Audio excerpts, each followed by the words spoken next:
Sabemos que o setor madeireiro e as instituições que o representam estão sempre em busca de melhorias com o objetivo de acompanhar a evolução do mercado. Nós falamos no início, Ramiro, você colocou o que o CIPEM faz, mas não ficou muito claro naquele tipo de assessoria que ele dá ao empresário do setor madeireiro. Como é que vocês pegam o empresário do ramo, cru às vezes, como é que vocês fazem para incutir na cabeça dele todas essas mudanças que está tendo hoje no mundo? Ok, esse é um processo muito lento, né? Mas nós temos o setor dividido, o CIPEM dividido em duas partes. Nós temos a área de gestão, qual eu coordeno, e uma área de desenvolvimento sustentável. Na área de desenvolvimento sustentável é a nossa área técnica. Nós temos a prova disso de que mantemos o IMEA, que é o Instituto Mato Grossense de Economia e Agronegócio, somos mantenedores deles, criamos uma plataforma de dados para diagnosticar o setor de base florestal em números. Nós precisamos entender qual o tamanho do setor. O segundo ponto é criar programas. Criamos vários programas. Um deles é um programa de qualificação, o CIPEM+, que fez uma caravana no ano passado e percorreu os principais polos onde se encontra o setor de base florestal, em parceria com o SESI e com o SENAI, e subsidiamos cursos de até 90% por empresa. Então, uma parceria que deu certo e qualificamos. Porque o ponto principal para a gente evoluir é a qualificação tanto do empregado como do empregador. Então, nós precisamos entender, diagnosticar onde é que está o gargalo do setor, e o setor pode produzir muito mais, com muito mais eficiência, e também entender melhor as normas e a legislação, né? E o segundo ponto é esse ponto de debate e discussão do setor com as próprias instituições e com os órgãos que nos regem. Ora, o setor é o setor que tem mais legislação, o qual é mais cobrado pela própria legislação, só que cabe ao setor, ao CIPEM, ajudar o empresário a entender. Só me permita te cortar uma parte. Quando você coloca esse problema da legislação, e eu quero aqui abrir um parênteses, como é que é conviver o CIPEM no meio e essa ciumeira que tem entre a SEMA e o IBAMA através do Pacto Federativo, que ninguém se respeita, olhamos atitudes do próprio IBAMA, onde a SEMA já liberou tudo, o IBAMA vai lá no produtor agrícola hoje, prende a sua produção como se tivesse irregular. Como é que o CIPEM atua neste momento?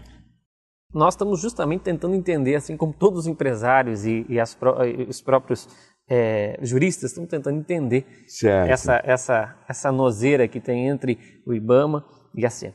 Mas nós entendemos que a importância da participação deles na sua atuação e na participação nas atividades do setor, né?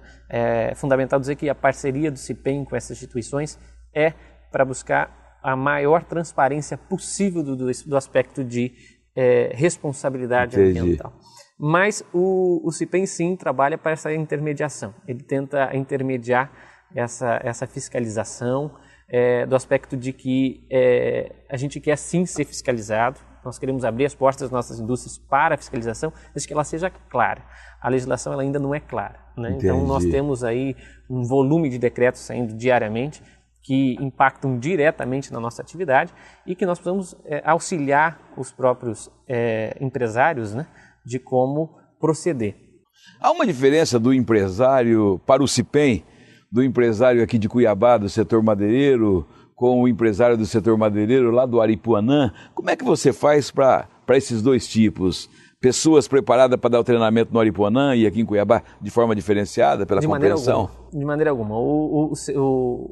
Com a chegada dessa globalização, existe uma equidade, uma paridade muito próxima dos empresários, né? Certo. É óbvio, cada um com as suas ferramentas.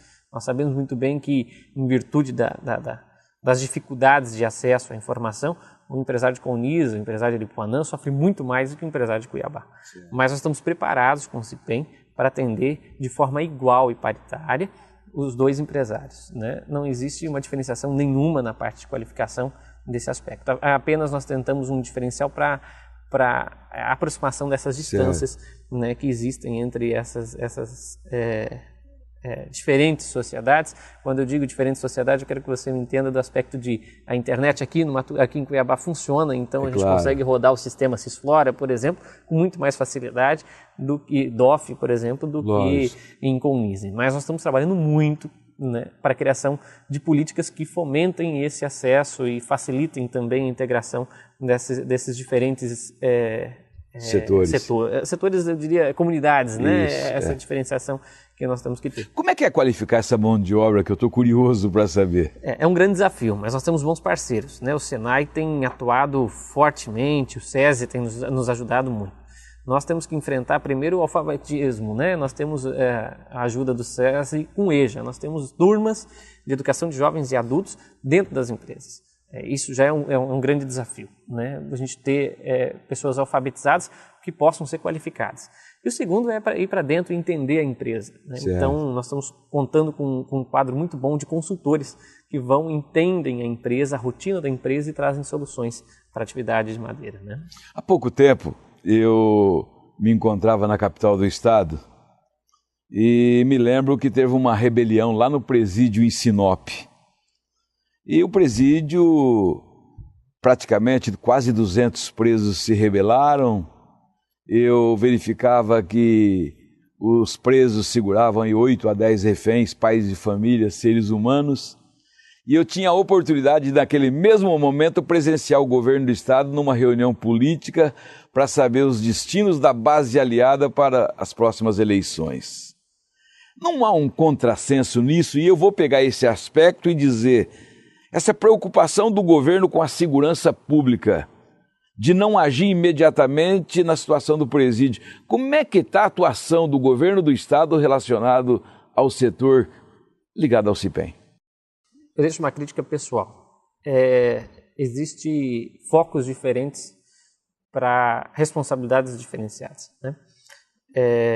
Assim como falta segurança pública, saúde no estado do Mato Grosso, falta uma preocupação com o setor produtivo também. Certo. Né? Um setor que é um grande responsável pela economia do estado do Mato Grosso, em alguns momentos passa a ser desassistido do aspecto de serviços, né?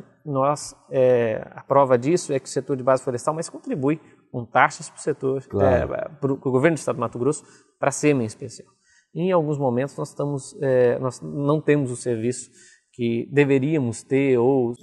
Dá para você exemplificar o que vocês têm cobrado do estado de Mato Grosso para servir para o madeireiro lá na ponta? Veja bem, nós estamos sendo um grande parceiro do governo do estado do Mato Grosso para a criação de uma política estadual de florestas, né? Nós queremos entender esse trabalho do governo do estado do Mato Grosso dedicado ao setor florestal. O mundo cobra do estado do Mato Grosso, o mundo cobra do Brasil, mais responsabilidade com as nossas florestas. E é exatamente o que nós estamos querendo, criar uma política específica para atendimento dessa atividade econômica florestal. Veja bem, doutor Cláudio, se nós fomentarmos a atividade econômica das florestas, não há necessidade de tirá-las, certo? Entendi. Nós temos que ter esse ponto de vista. Nós só vamos manter a floresta de pé quando nós dermos o valor econômico que ela merece, né? E isso sim, incentivar o uso correto, né? Incentivar os projetos de manejo florestal sustentáveis, que são de baixo impacto, né, para a floresta, e aí sim nós vamos ter cada vez mais florestas privadas livres do desmatamento. Não temos madeireiro na contramão da história, numa situação dessa, daquilo que vocês pretendem?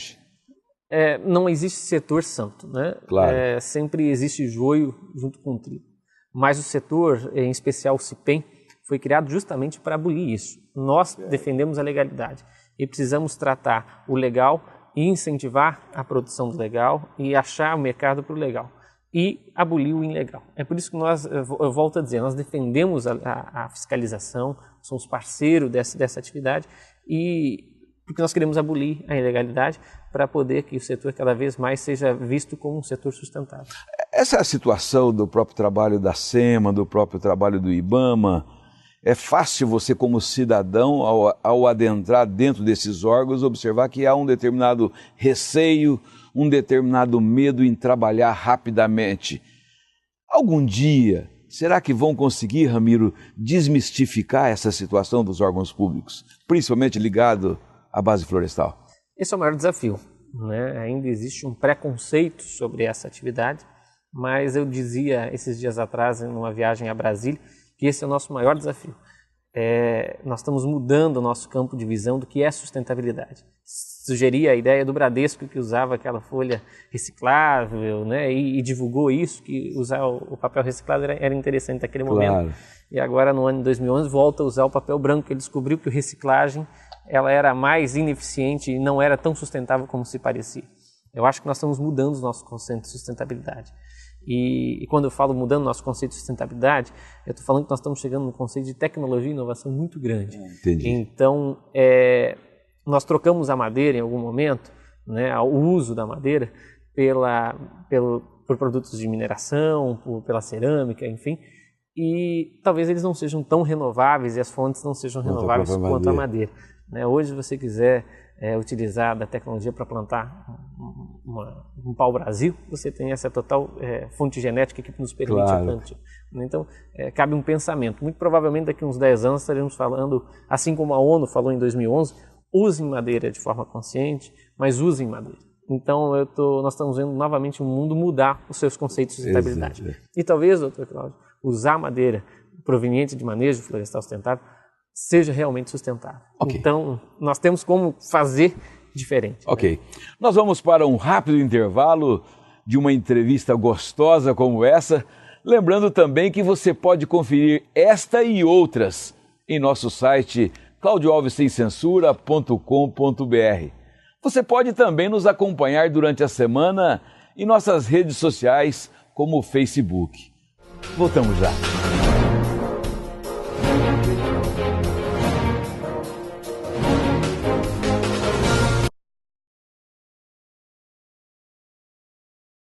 Fique sabendo sem censura. Um oferecimento. Sonoticias.com. As principais notícias de Mato Grosso. De acordo com o Amazon, em abril de 2012, o sistema de alerta de desmatamento detectou 71 quilômetros quadrados de desmatamento na Amazônia Legal. Isso representou uma diminuição de 76% em relação a abril de 2011, quando o desmatamento somou 298 quilômetros quadrados.